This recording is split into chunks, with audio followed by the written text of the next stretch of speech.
Hi, I am a human being of planet Earth, and chances are you're also a human being of planet Earth. We just received some news, and unfortunately, it turns out we're not doing so great. These are known as the burning embers. It's a colored warning system that scientists have used for over 20 years to show how risks and impacts increase as the planet is getting hotter.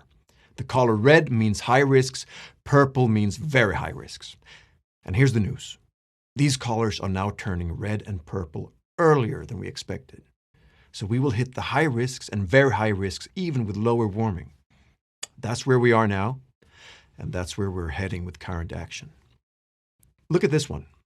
It shows the state of the coral reefs that are home to more than a fourth of all marine life and provide food, income, and shoreline protection to coastal communities all around the world. And we're already approaching the purple, very high risk zone. That means they're practically already fucked. If we did everything we could to cut pollution right now, we might be able to save some coral. But we're not even trying. And it's not just the corals.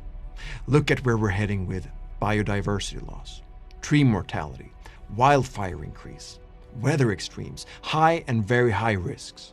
Extreme climate events have already been observed in all inhabited regions, many way worse than ever before. And it wasn't supposed to be this bad already.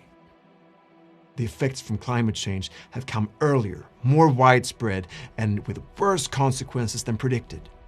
Ecosystems on land and in the oceans all around the world have changed. And we have all felt it. No matter where we're from, we all have a feeling that things aren't like they used to be, that something is very, very wrong. This is our shared experience. We've already started to witness some extreme events that weren't supposed to happen for another 80 years.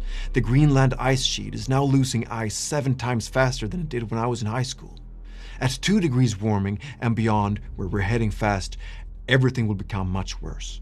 Just think of the wildfires that we're already seeing around the world. In Australia, California, Siberia, and the Amazon, not to mention the less reported but way more deadly wildfires we're seeing in sub-Saharan Africa and Southeast Asia. And this is one of the main takeaway messages from this report. Climate change isn't fair. Deaths from floods, drought, and storms have been up to 15 times higher in more vulnerable countries compared to countries like mine in the last decade. 15 times more deaths. And these are the people who are the least responsible for the crisis to begin with. So what's the plan? Where's the action? We have just witnessed what our governments are actually capable of during the battle against COVID-19. Borders shut down, travel bans, lockdowns. Do we see that kind of action on the climate crisis? No. Instead, the world's governments spent at least an outrageous $370 billion of COVID recovery funds on the fossil fuel industry, the very industry that is the most responsible for the climate crisis. And it's not like they don't know. In fact, these news are coming from the IPCC, the Intergovernmental Panel on Climate Change, a United Nations body providing facts directly to all governments, line by line from the world's leading scientists. So where's the action? The agreed global goal is to limit warming to 1.5 degrees Celsius. That's where we could avoid the worst effects. But when the world's top scientists were asked recently about how they think we're doing, most of them said we'll likely hit 3 degrees. And 8 out of 10 of them said they'll live to see catastrophic impacts in their lifetime. That's our lifetime. Not to mention what our children and grandchildren would have to witness. And hey, for millions of people around the world, the catastrophe is already here. So where's the action? And the answer is easy. Our governments aren't going to act until they're forced by the people.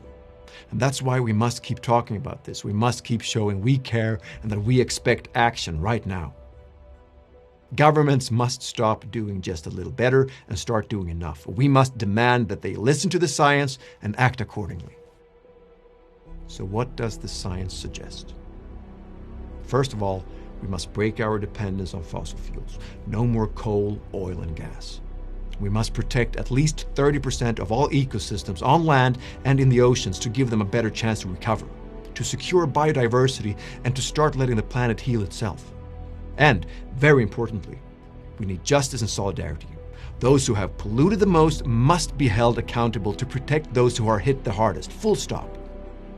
We need a strong international legal framework to hold corporations and governments accountable for their damage and exploitation. These are some of the actions we can demand from our governments. We are human beings of planet Earth. This is our planet, our home. We will protect it.